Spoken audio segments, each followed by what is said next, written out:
to develop those EI competencies for both teachers and students. And I think he has really clearly laid out what kind of learners do we want? We want our learners to be inquisitive. We want our learners to be creative thinkers. We want our learners to be critical thinkers. We want them to be problem solvers. But at the same time, developing them socially, emotionally, I think this is very, very important. So I will now invite our two colleagues who will be presenting to us, our two experts who have worked on developing this AI competency for school students, Ms. Kelly Shihora and Ms. Natalie Lau, to take the floor. And while you're going to the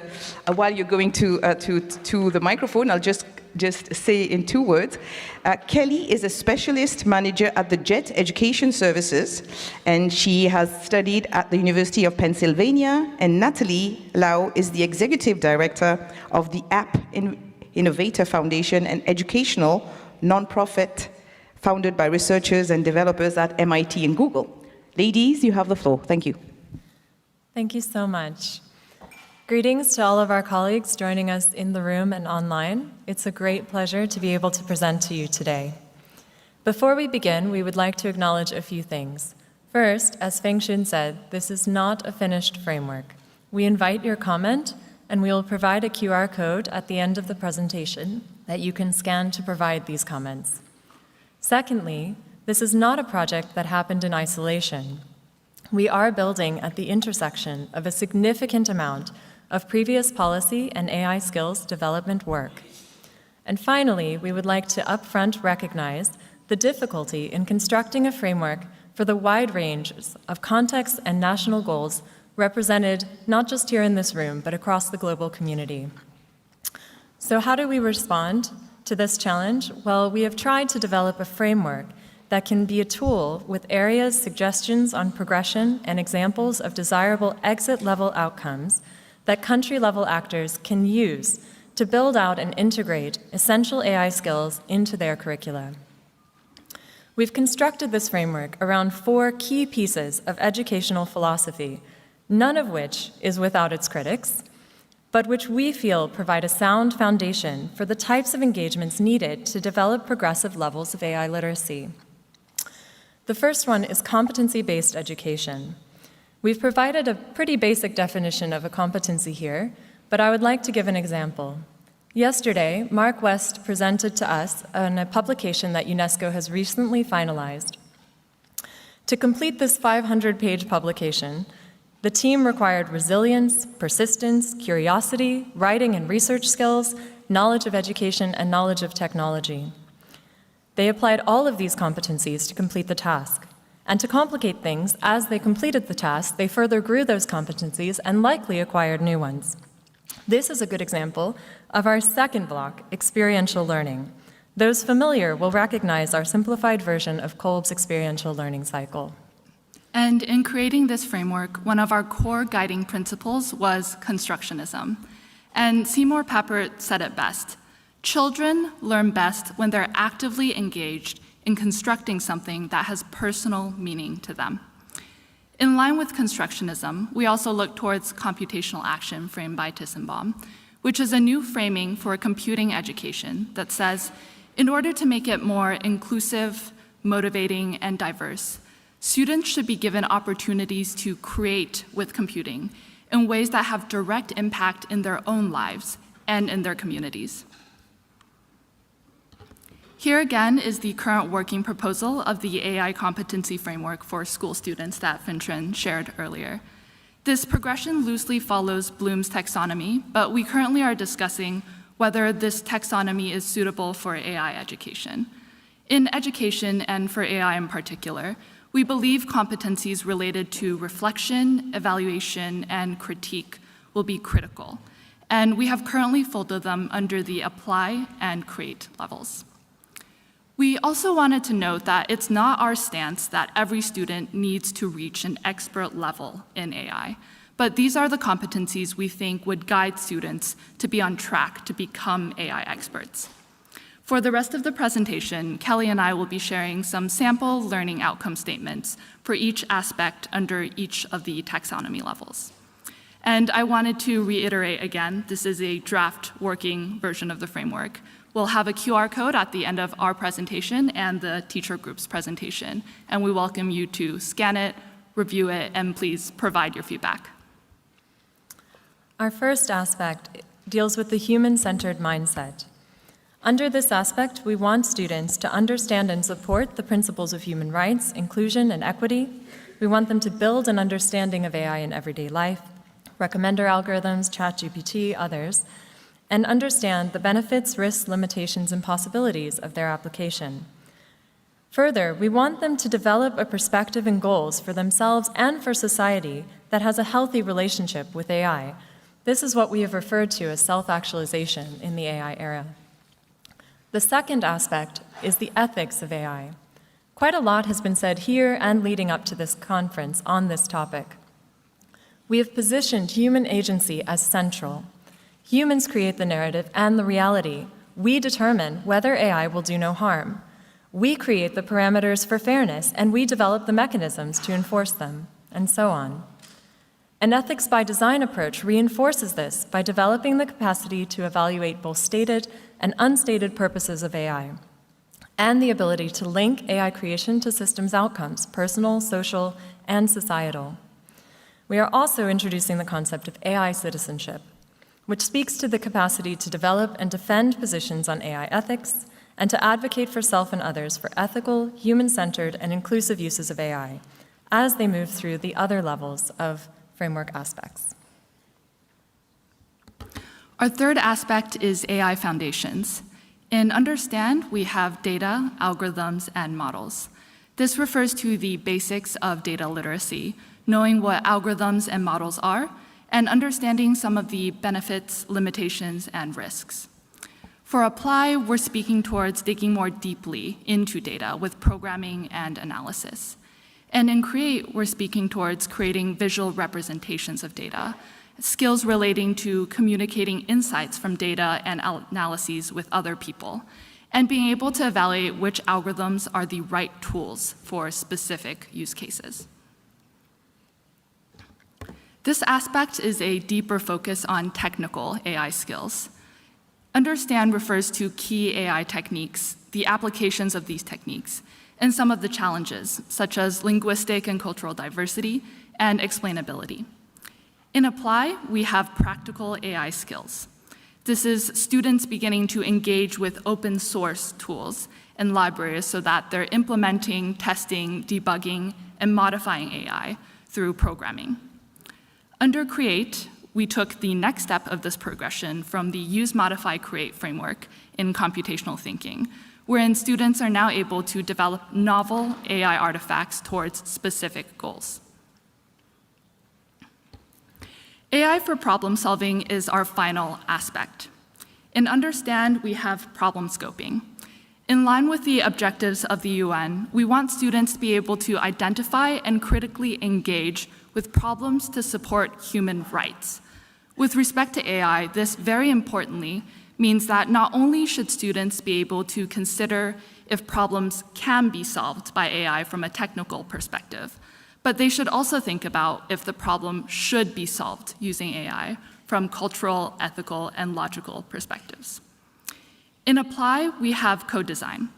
In a world where AI tools are able to perform and in many cases replace rote tasks, it's even more critical for students to develop skills to work collaboratively and communicate well with other humans, as well as the critical thinking skills to assess AI models, their inputs, and their outputs. In Create, we have co-creation and feedback loops. Going back to our original high-level ideas of constructionism and computational action, our ultimate goal is for students to identify as AI-engaged citizens. We want them to identify as members of a larger AI-engaged community and understand that AI product and policy creation processes can and should be iterative, with public participation at its core. Instead of just being consumers of AI, we want to empower students to be creators of AI in ways that improve their lives and uplift their communities. So now is your first opportunity to bring out your phones and scan the QR code and start to provide us some feedback. The PowerPoint is linked, so you can interrogate it in a lot more detail. A few final thoughts. First, we have not included an explicit definition of AI literacy within this framework. As a literacy person myself, we view literacy as a lifelong progression rather than an event. And to that extent, the items and progressions that we've outlined are linked to different levels of AI literacy. And those levels have not necessarily been defined or defined conclusively yet. And this also links to the point Natalie made earlier around the taxonomy. This is a transmutation in some ways of Bloom's taxonomy, which will be familiar to a lot of our educator friends in the audience. But when you think about technology, just take ChatGPT. All of us are using it, but very few of us may understand it. It's quite easy to use and more difficult to understand.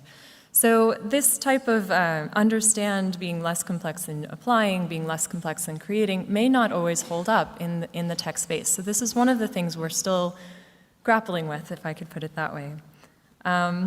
We are considering, for an example, a use, reflect, and construct model might be more appropriate to this particular context. So we welcome your comments on this, on AI literacy, on the specific outcomes we've recommended, and any other thoughts that may have popped into your head during our presentation, and we thank you for your time and attention. Thank you.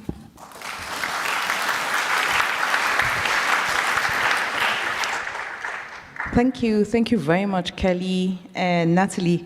I think you've asked many questions, and I think I do hope that you have scanned this code and you do send the comments. For example, I thought a great question was that, is Bloom's taxonomy suitable to this framework? And I think this is something that as educationists we should think of. And I think what was really interesting is that we have seen how it is not easy to draft such a framework. And this is why they have called it a draft framework. They have put in a lot of work, and your inputs are very, very much welcome. As we have seen, they have taken the different levels of progressive learning, including Kolb's taxonomy of experiential learning, of constructivism. So I think these are very, very interesting aspects for you to think of. But I think the most important message is that students are creators of AI and not consumers of AI. So thank you very much again, Kelly and Linda, for this. So we now go on to the other part of the presentation, which is the draft AI competency framework for teachers.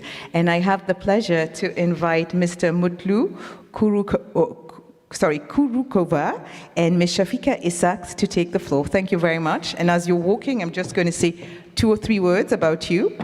Mutlu is an assistant professor of digital technologies and education at the University College in London, and very much interested in researching the potential of emerging educational technologies such as AI and learning analytics. Professor Shafika is a professor of educational practice at the University of Joburg in South Africa, and is a specialist in the research, monitoring, and evaluation of digital learning and mobile learning initiatives in developing countries. You have the floor. Sure. Thank you very much, Madam Chair. A very good afternoon, distinguished participants, friends, and colleagues. Mutlu and I are also going to do a duet, like Natalie and Kelly. And like the Student Competency Framework, we too are presenting an initial draft of the AI Competency Framework for teachers that has been discussed and debated quite robustly amongst the team, an expert team, a small team that was put together by UNESCO. Some of my colleagues who were on the team are also in the audience to engage with any questions or comments. And the team has been working under the leadership of Dr. Feng Shun Miao. So let me just check the presentation. So a very important part of our discussion was to clarify the rationale for a framework of this kind. And an important part of our engagement has been that we had to recognize that there has been a predecessor to the AI Competency Framework for Teachers, and that is the extensive experience for more than 10 years of the ICT Competency Framework for Teachers that was first adopted in 2008 and improved in 2011 and then again in 2018. And so it becomes very important for us not just to draw the lessons from that extensive experience, but also to ensure that the AI Competency Framework speaks to and engages in tandem with the ICT Competency Framework for Teachers. And why that is important is because a number of governments, especially in the continent where I'm from, which is on the African continent, have adopted and are still currently in the process of updating their adoption of the AI Competency Framework for Teachers.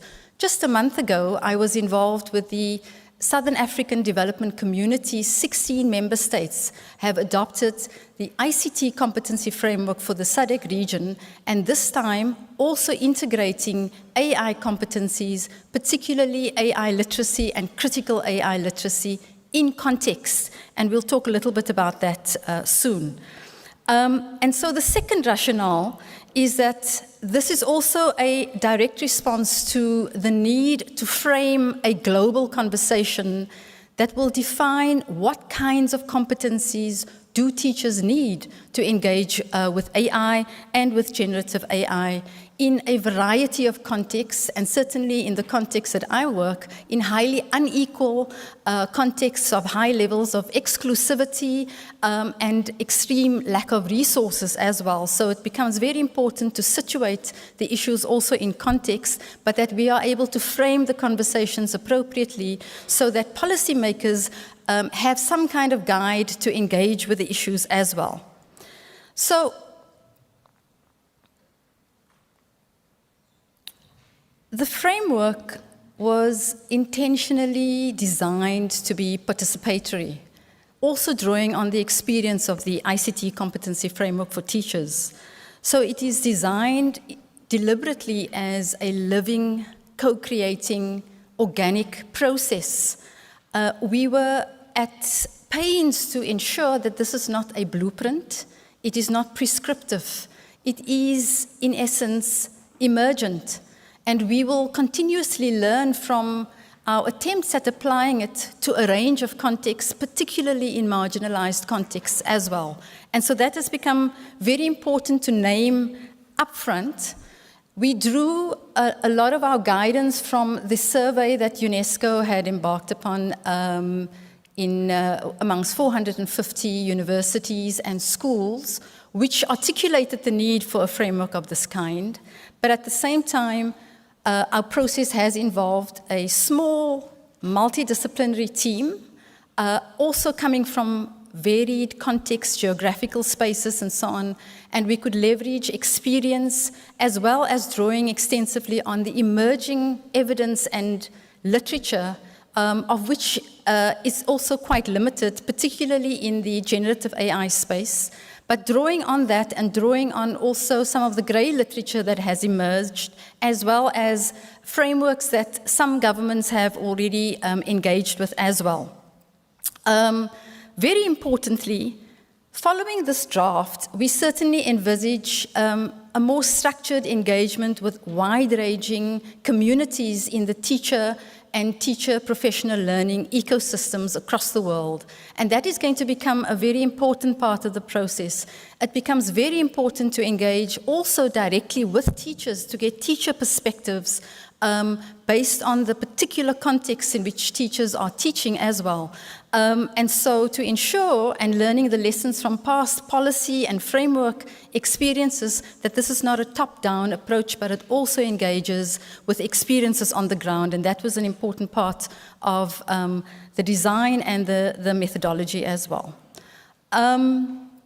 So defining who the framework is for was also quite important, because we recognize, given the role that UNESCO plays, the policymakers, decision makers in institutions and in education systems are a crucial part of the stakeholder community to be engaging with this, because we know that many ministries of education are grappling with these issues in designing appropriate frameworks and policies that are locally relevant in their national systems and also institutional systems.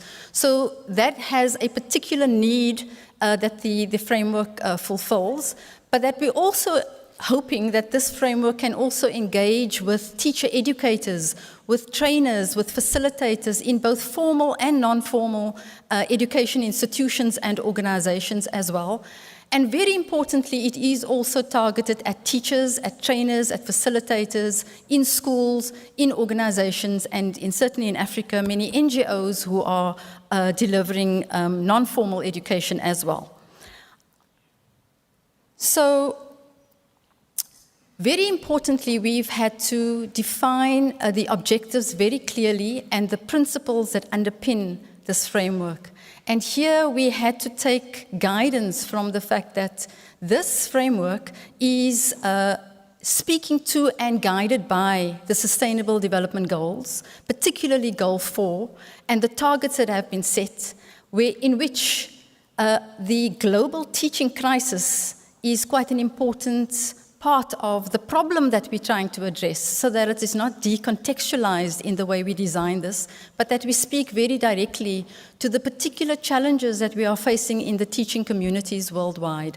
So being guided by the SDGs was a very important part of that, but also our objective was to ensure that this framework also speaks to teachers directly, in terms of engaging, encouraging, fostering, perpetuating their rights, teacher autonomy, and teacher agency, which has been clearly articulated also in the Transforming Education Summit action statement and vision statement. So it is consistently engaging with that as well.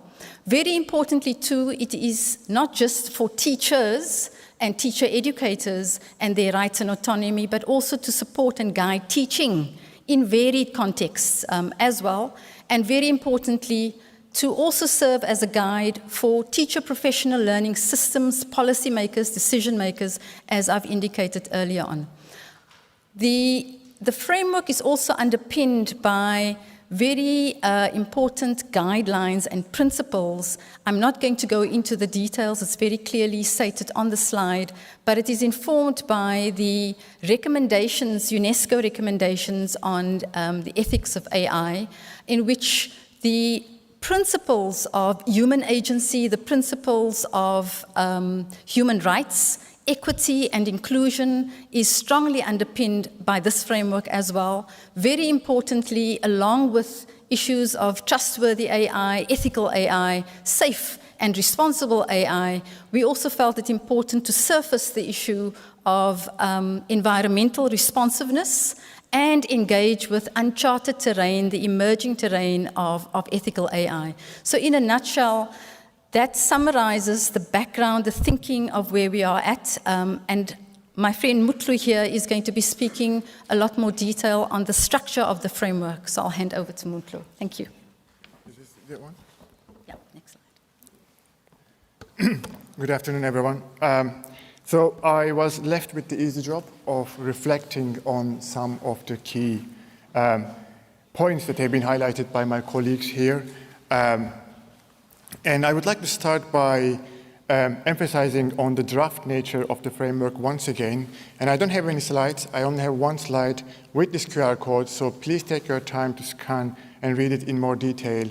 We would not really expect you to get an in-depth understanding of the framework without actually reading the document. So please have a look at it and do provide us your feedback and your comments accordingly. So our objective with the framework was very clear. We wanted to provide a set of competencies that would enable teachers to interpret, use, and critically evaluate AI technologies, both effectively and ethically, in their own lives and in their practice. So what we are presenting here is our initial draft. And what I wanted to do within the next few minutes, just to highlight and reiterate some of the key points that my colleagues have made as final thoughts to be taken out of this session. So the first effective point that I wanted to raise is related to the concept of human agency. When we refer to human agency, as it will become quite clear, we try to embed the construct of human agency within the construct in all aspects as thoroughly as possible. And human agency does not only refer to the aspect of the teacher's use of these technologies. We should not give up on teacher agency with regards to use indeed, which might lead to some de-skilling, as has been highlighted in earlier talks today. But human agency is a construct that is also very much associated with the creation, co-design, and co-creation aspects of AI. So what we are expecting and what we have been trying to bring into this framework was those competencies that are highly associated with teachers' abilities to be able to be part of the co-creation of these technologies, to be more informed users of AI who can critically evaluate their effectiveness and ethical implications, rather than merely being consumers of these technologies. So that's the first point that I wanted to reiterate. The second point I wanted to quickly reiterate is related to the holistic nature of the framework. As you can see, the proposed framework has 18 competency blocks, and these are neither solely focusing on the technical aspects of AI, nor focusing on the social and ethical implications only. Our goal with this first draft was to be able to bring a well-balanced combination of both dimensions, trying to ensure that teachers are holistically prepared for the future of AI era. The third point that I wanted to highlight is that as every framework that you might have come across in the past, by definition, we needed to bring in some nominal structure into the aspects. But these competencies that are required for effective and ethical use of AI in education are extremely complex and multidimensional. So they do indeed overlap in multiple ways. A teacher's competencies that are associated with the ethics of AI will have significant implications on the pedagogical uses, as well as the AI foundational understanding of the teachers. So, although we propose these 6 key aspects, perhaps it is important to highlight here that we do recognize the intertwined nature of these aspects. Our intention here is to provide some structure to this complex nature of competencies. Now, you will realize that 3 of these competencies that are associated with human-centered mindset, ethics of AI, and foundational AI knowledge are significantly overlapping with students' competency framework. We think that these are potentially the core set of competencies that people will need to develop in the future to thrive in an AI-driven world. And the other 3 are a little bit more specifically focusing on teachers and the teaching profession. So we brought in the aspects that are associated with the core principles, competencies that relate to integrating AI into teaching and learning processes, aspects that are associated with the use of tools that might not necessarily be designed as AI in education tools, but have significant implications for education, recognizing their implications and importance for their validation, as has been a point highlighted by Stefania Giannini in the yesterday's opening session. And the last aspect that specifically relates to teachers' competency framework, as you will see, is associated with AI professional learning. And this aspect emphasizes the importance of continuous professional learning in the context of AI education. Teachers need to appreciate the need for becoming a lifelong learner in an ever-changing teaching and learning environment. I would like to end my reflections with a point that has been briefly brought up in earlier talks. Now, as you can see, the progression levels proposed here are well aligned with the Bloom's taxonomy, which has been highlighted by my colleagues earlier on. Now, these kind of progression levels and the taxonomies are by definition bringing in certain hierarchical orders. the word taxonomy implies hierarchical orders of these progression levels. However, it is important that in the context of AI competencies for teachers, progression levels should not necessarily be viewed as a linear path where one teacher strictly moves from one preceding profession level into others. Particularly in today's landscape with the advent of generative AI, as highlighted by my colleague Kelly here, the concepts like create might actually be much easier than understanding or critiquing competencies. But in addition to the generative AI, as part of my own teaching, we have been using various tools that helps teachers, that helps students to create data models, data analyses that are not necessarily required a fundamental understanding of why a model was created. So we wanted to highlight here that although this competency framework that we have initially proposed is driven by a taxonomy, by no means these progression levels are strictly preceding each other or hierarchical. To me, this has two implications. The first one, as I have just said, that these frameworks should not be taken as a blueprint that where we are trying to map teachers and move teachers from one progression level to another. This is extremely important. But also, perhaps it is time for all of us who have been engaged with the research and practice and policymaking of digital technologies to start questioning the value, validity, and appropriateness of 70 years old educational theories in today's modern societies. Perhaps as we are charting and mapping those competencies within this unknown territory, it is crucial to start dispelling some possible misconceptions or pre-established facts that we have been holding dearly for long years. Thank you.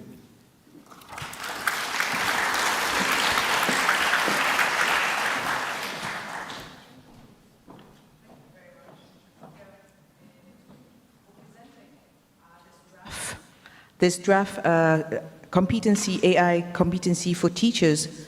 And I think what is most important is that this is building on UNESCO's ICT Competency Framework for teachers from 2008. Of course, we know teachers are key to facilitating the use of AI in teaching and learning. But I think the most important is that this competency framework speaks to teachers because they will be the ones who will be taking this forward.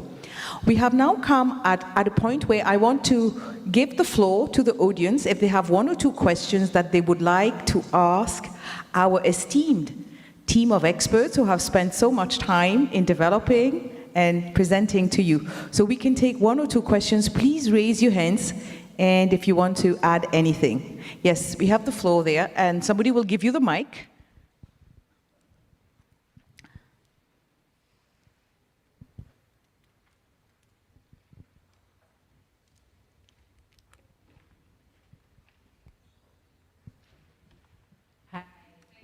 This is really so exciting to see. I have a question to actually all of you. You've asked for feedback and contribution. Where do you see the biggest need from the audience and from us and from society to help contribute to that feedback? Thank you. Do we have another question? Yes, the colleague next to him. Hi, thank you. Amazing presentation. I think this is so needed at this point, so thank you for much, and thank you for sharing it even in its preliminary state so we can actually help shape it. I'm wondering if you've given thought to how to actually articulate these ideas to the broad population of students and teachers, how to assess these competencies, how to train for them, and so on. So if you actually started working on those aspects. Thank you. Do we have any other questions? We do. Sir, you have the floor. Are you considering publishing the framework as linked data other than just a plain PDF so that it's machine readable and possibly used in integration with, say, credentialing platforms? Thank you, and we'll take one last question. The gentleman at the back. Okay, yeah, please. Okay. Thank you so much. I'm Rishi, and I represent a not-for-profit in Bangalore, India. It's called Quest Alliance. I'm very glad to see that we are looking from the angle of pedagogy, which is, we talk about constructionism. We spoke about how AI can promote experiential learning. A thought process that was emerging in my head is that between instructivism and constructionism, where is the AI paradigm lying as of today? Because if you see a lot of tools that have emerged right now, they are basically very instructive by their nature itself. They are telling you to do, so essentially making the user a passive consumer. So what is your thought process around that?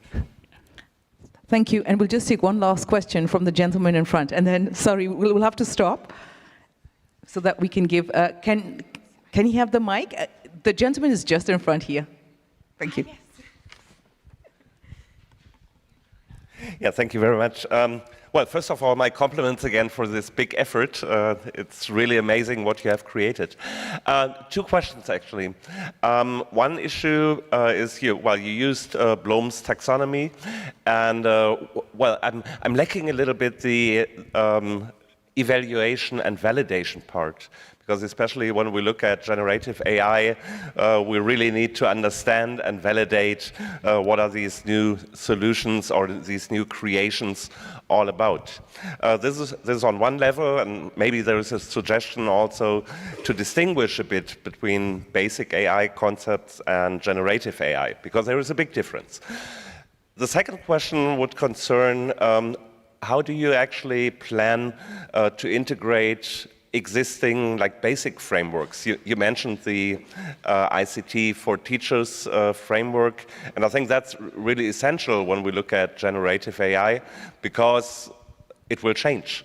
It will change pedagogy, it will change collaboration, it will change quite a lot of things. And there are other frameworks, of course, like the DICOMP framework for citizens from the European Commission, and other frameworks where actually there could be quite a useful connection. Okay, Thank you. Questions in one, sorry about that. No, thank you very much. I'm sorry, we can't take any more questions, but we will have further questions along the line. So I'm going to turn to Natalie, if you can respond to any of the questions, and we'll give each of the speakers a couple, 1 or 2 minutes to just respond briefly. Thank you. Thank you for your questions. I think one important aspect, I think this is addressing the first question, is that competency frameworks require a lot of validation. And while we've discussed this within our expert groups and with few others, we really would like validation from the greater public, which is why we've really emphasized, please send us your feedback, engage with our team. And regarding constructionism, I think when Google and the internet came along, a lot of educators were concerned that this would be the end of constructionism and learning, and students would just get all their information from the internet. But as we can see, that wasn't the case. And I think with generative AI and AI in general, we'll need to discover new ways to teach with it and integrate it into our classrooms. But I'm not too concerned about that last point. Thank you very much. Natalie. Kelly. Thank you very much for the questions. I think they have opened the door for me to say a lot of controversial things, which I will happily walk through. So first, with regard to constructionism and constructivism, I think that one builds on the other, to be quite honest. I think that constructionism is a concrete application of constructivist principles in the technology space. And that could also be used in other spaces, but right now it is primarily in the technology space. I also think that using constructionism, to be completely frank, sheds a little bit of baggage that constructivism has picked up along the many years of its use and diverse perspectives around what it means and what its definition is and how it should be applied and what the parameters are. So this is part of the reason why we settled the way we did. The second thing I would like to say is in response to the question about the type of feedback we need. So this is a real opportunity, and I am very grateful to UNESCO and to Feng-Shun in particular for enabling it. You can hear even between the two presentations that we have very different perspectives on some aspects of this. So you heard Mutlu say, for example, that we need to question the last 70 years of educational philosophy. And you heard me and Natalie say, here's the educational philosophy we're building this framework on. So I think these conversations need to happen, and I think they need to happen concurrently, personally. We do need to question everything we've done. We need to question Bloom's taxonomy. But at the same time, we also need to recognize that we have a world teaching force that has been using that for the last 50 years. And so do we come in and radicalize everything and change everything all at once? Or do we take a step back and say, all right, how can we use some of the familiar tools, keep everybody in the green and orange zone rather than pushing them into the discomfort zone, and see how we can kind of make these things sort of patchwork together for a while as we move towards a new conversation. So the input we need from you is very concrete. Look at our learning objectives, look at the learning outcomes we've put on the table, look at the aspects, and tell us what you think. Is it complete? Have we picked up everything students in your countries need? And on the second level, this is an invitation for us to engage as a broader community on the big questions that we need to answer. What is still relevant in education? What is the problem of education that we are trying to solve with AI? Or problems, I would say, because there are probably more than one. How applicable are our new solutions? How applicable are our old solutions? And how do we make this work as we move into a future? Hopefully a future with schools still in it, because I am a strong believer that they are a necessary part of our own growth and development as individuals and as a society. Thank you. Thank you very much. Mutlu. Thank you. A fantastic set of questions, much appreciated.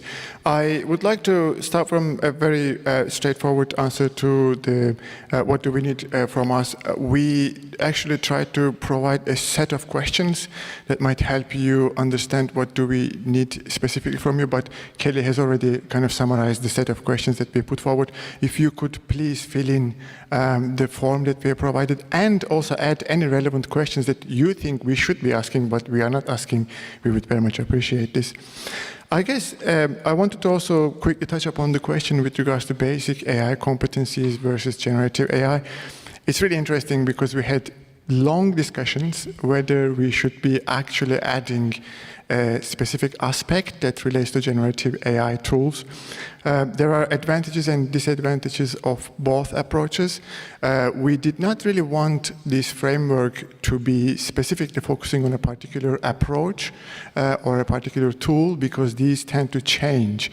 But we do recognize the fact that there are certain set of competencies that might be more appropriate for the new, currently ubiquitous or becoming ubiquitous AI technologies. Therefore, we wanted to highlight, once again, I want to highlight the value of contextualizing and adapting what we are proposing here in a specific context or a particular tool. So we have this AI skills aspect which aims to cover the validation dimension that has been raised in the question, but if it is not clear enough, we would also, again, appreciate any further feedback on this. So there are some disadvantages of going for competency framework that would be specific to a particular type of AI approach or a particular tool. Even though we have a version of this, so out of offline, I'm very happy to share this version for further discussion. Regarding the instruction versus constructionism, I would like to take this one step back. Because more and more we are moving towards the understanding a shared goal of using AI technologies in a symbiotic manner as humans. And I think there is less disagreement with this statement than I would say 30 years ago when I read the early visions of AI researchers trying to build AI tools that are as perceptive as humans, or intelligent tutoring systems that are as perceptive as humans. So we have moved on this dimension, but the real question actually stands on, with any kind of symbiotic relationship, we will have to give up on certain aspects of our agency. And the key question there, what are we giving up, and what are the long-term implications of this on our competencies? So the last thing that we would want our teachers to blindly autopilot into automating certain tasks of their teaching profession with the help of AI that would one day lead ourselves to find in a situation that they would never be able to implement again. We don't want those competencies to diminish due to the offloading of certain tasks. So the core question in terms of the constructionism to me stands on, what do we need to innovate in our constructionist thinking, and how do we design and co-design AI technologies and our pedagogies in a way that this symbiotic vision can be realized. Thank you. Thank you. Sure, Chair. Very briefly, I think for me, the most important thing is to consider how relevant is this for our teachers, actually, on the ground. I've been to a classroom 2 weeks ago with 120 children in the class, very tiny classroom, and I wondered how relevant would an AI competency framework or even the ICT competency framework really speak to the conditions in which our teachers are teaching. What is our imagination of our teachers, and how is that reflected in these frameworks? And I draw on a recent paper that was written about AI ethical frameworks. There are about 85 frameworks on AI ethics, and many of them are toothless, is one of the authors have indicated. So the question is, how do we ensure that this framework becomes relevant? And the only way to do that is if we are directly engaging with teachers on the ground and their actual classroom experience with the kinds of learners that we are experiencing in our classrooms. And I think that would be an appeal to everyone to assist with. Thank you. Thank you. Thank you very much, Shafika. I will now turn to, on the other side, to my other panelists who will be giving us some reactions to what has been presented. And I turn to my first presenter here, Ms. Hiam Ishaq, who is the president of the Center of Research and Development from Lebanon. And the question is, as per Lebanon's experience working with UNESCO in AI and coding programs, what are, in your opinion, the aspects of AI that should be considered when defining the fundamental competencies needed by students and teachers in this AI era? Thank you, Rita. Thank you, everyone. Good afternoon. It's really an honor and a pleasure to be here among you. Surely you all know that Lebanon is suffering from severe crisis, different type of crisis. But that does not mean that we'll stop thinking about educational system. And surely that does not mean that we'll stop providing our students and teachers with skills that will allow them to take control in the AI era and not to be driven in a chaotic situation. That's why we have started some actions with our primary partner, UNESCO, in Beirut. We have conducted some capacity building programs for teachers who will transfer the skills and knowledge for students. And also we have done several studies because we are in a renovation phase of our curriculum. As per these experiences, different aspect has been identified as essential aspect to take into consideration when we want to define competencies of AI era. The first aspect is surely the basic knowledge of AI. What is AI? How does it work? What's its benefit, what's bad about it, but also knowledge about fundamental knowledge and good understanding of data science literacy, of digital literacy, of IT literacy, and all of that. Surely also at the same level of knowledge, teachers and students should have fundamental knowledge about the key pillars of ethical AI: accountability, reliability, explainability, privacy, and security. Also, they should have knowledge about their rights, the regulations, and the laws that we have to update for AI in our lives and in education. The second level is higher order cognitive skills that will allow them to deal with AI in their daily life. Of course, we are talking about critical thinking that will allow them to evaluate the big data and information that they are receiving, to evaluate which is reliable, which is not reliable, and make decisions based on evidence. Second, higher order cognitive skills surely is problem solving, when they will use the AI to solve their problem in their daily life or in their society.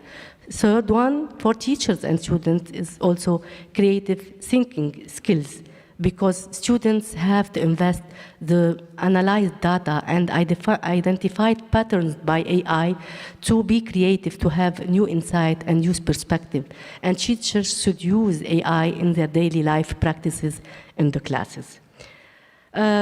We don't have also to forget about the metacognitive skills that will allow them to reflect on the way they are learning AI, and teacher to reflect on his practices when he uses AI in his classes.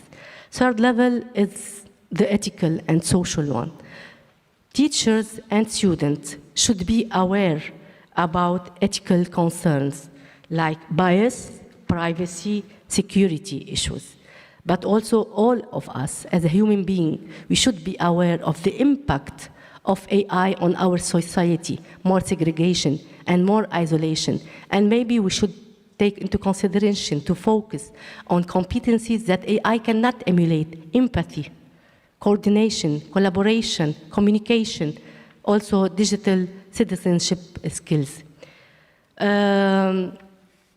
AI could also socially be used as a tool for equity between learners in the learning community, to deal in a personalized way with students who have some disabilities or special needs or gifted children.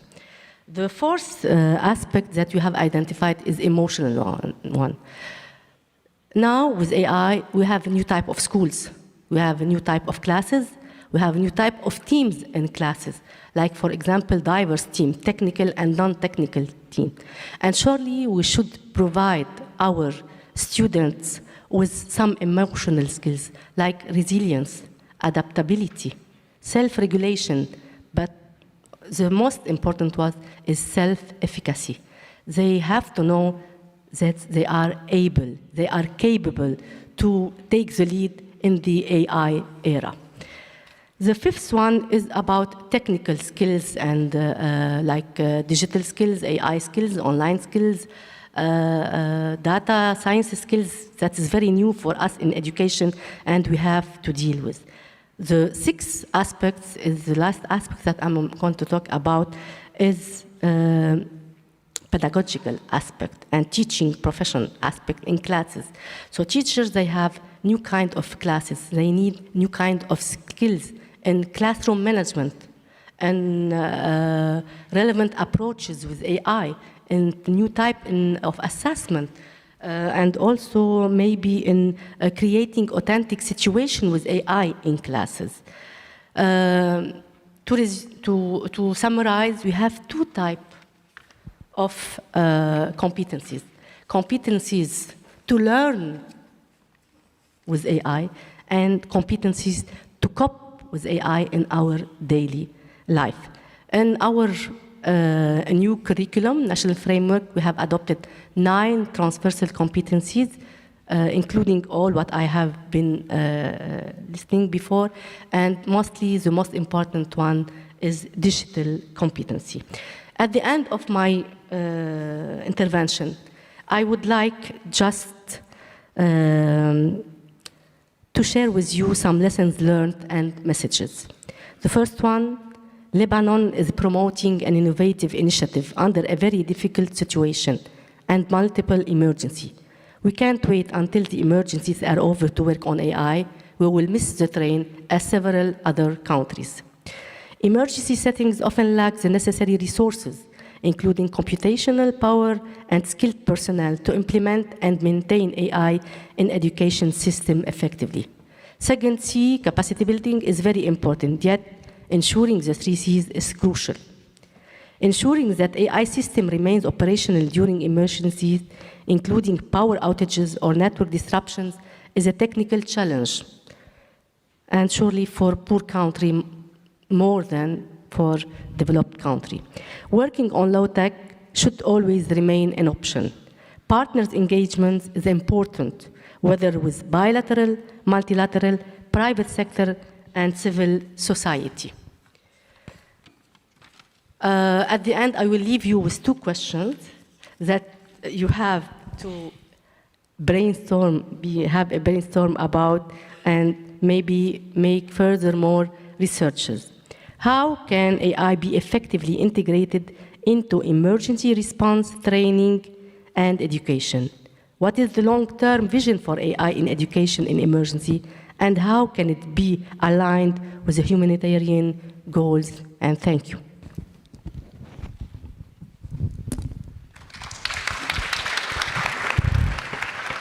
Thank you. Thank you very much, Hiam. I think it is very important, I think, with the 2 questions that you're leaving us with, what do we do in the case of emergency situations, and for outlining Lebanon's experience.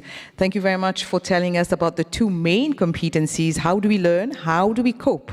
These are very important questions. Thank you very much, Hiam, again, for taking us through this. I now turn to our next speaker, Ms. Antonia Wolf, Director of Research, Policy and Advocacy from Education International. Education International plays a key role in bringing together organizations of teachers from all over the world. What are, in your opinion, the rights of teachers and the unique value of human practices that should be protected when we adopt AI in education? Antonia. Thank you so much. Education International is the global federation of teacher unions. We represent about 32 million teachers from early childhood through to higher education. And we have 3 main messages when it comes to artificial intelligence. The first one, as we're faced with this growing hype around how AI is going to solve equity, inclusion, quality, you name it, in education.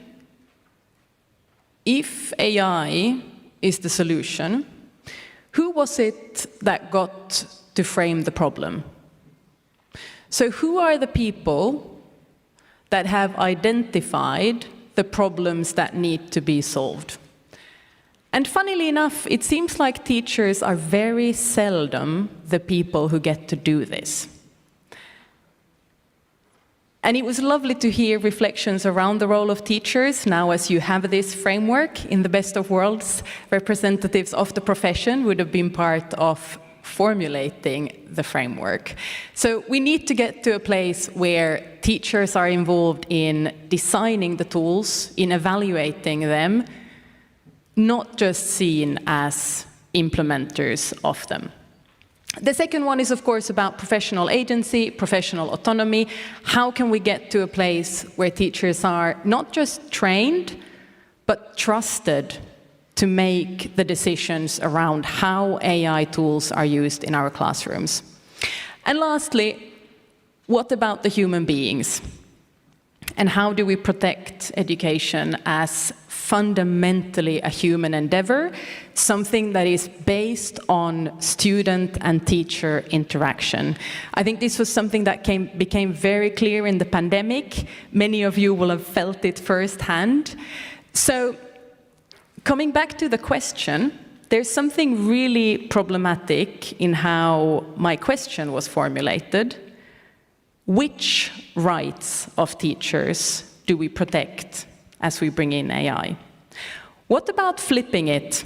What about thinking about how AI can be constructed and introduced so that it respects the rights of not just teachers, but also students?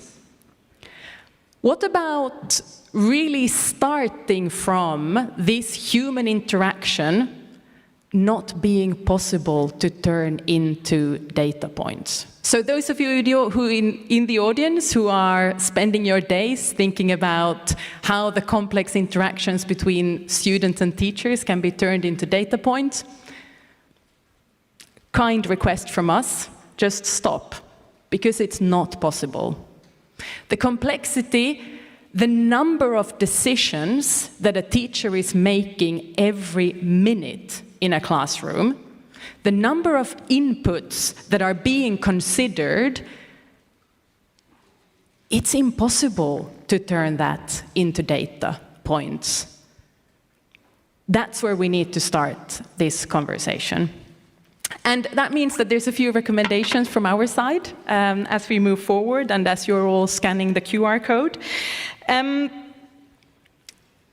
There's something about subjects and the fact that not all subjects are equally easy to turn into data points and to use AI tools for. We already see quite a hierarchy between subjects that are seen as somehow core subjects and then the other subjects. How do we make sure that the introduction of AI tools doesn't further this? It doesn't take us in a direction where we're focusing ever more on what's easily measured, what's easily integrated into a standardized test. You mentioned it. What about empathy? What about the values? And you don't need to look very far in the world today to realize how desperately we need more of empathy, more of those values that are supposedly underpinning all of the education systems in the world. What we heard from our members during the pandemic was that, yeah, sure, the cognitive stuff is fine to do online, but it's really hard to deal with the values, to deal with all of the non-cognitive things online. So this is a real tension for us as we are looking at how AI can support a quality education. The second thing here is, of course, about teachers. We know that the great majority of education budgets are under heavy pressure at the moment. So there is a temptation to think of AI as a fantastic solution, a cost-cutting measure, something that replaces, if not teachers, at least some of the teacher functions. What we say is that the introduction of AI and all that it entails around the ethics, around the values, just makes the need for trained and qualified teachers even more dramatic. If you were searching for an argument to really look at the qualifications, the support of the education workforce, here you have it. Because the expectations on the profession that shine true in this framework will need every teacher to not just be trained and supported, trained and qualified, enjoying continuous professional development regularly. We really need to invest in teachers if we are supposed to be able to pull this off. And that brings me to another reflection around teachers. Very often we're faced with these scenarios around the heroic teacher, the teacher who, despite the low salaries and despite the poor working conditions, did wonders in her classroom. This is not sustainable. We have a workforce that is overworked, underfunded, and pretty exhausted. So again, we really need to look at support for the profession. We also need to distinguish between AI tools for system level, school level, and classroom. Related to that, we need to distinguish between what's the role and responsibilities of individual teachers. There were some reflections earlier here about the role of teachers in protecting the data and privacy rights of students. That cannot lie on the shoulders of individual teachers. Neither can the prevention or the somehow solving of all the built-in biases in today's AI tools. We cannot have teachers responsible for addressing whatever racist algorithm that may be somewhere deep inside an AI tool. That needs to happen at a different level. Because teachers are already dealing with a classroom that somehow tries to address very racist societies. So there needs to be a distinction between who's responsible for what and what's a legitimate expectation on teachers. My last point, I'm probably out of time. As you work with the profession, we really urge you to work with representative unions of teachers, so teachers who have a mandate to speak on behalf of the profession. And finally, as we are somehow aspiring to also address the equity and inclusion issues in our education systems, what if we worked with those who are least likely to benefit from AI tools? What would it look like if it was students from indigenous communities that were at the center as we are designing these tools? Students who don't speak the language, of tuition as their mother tongue language. Disabled students, all those who are least likely to be thought of as these tools are designed somewhere far from classrooms, and let's face it, very often also in the global north. Thanks so much.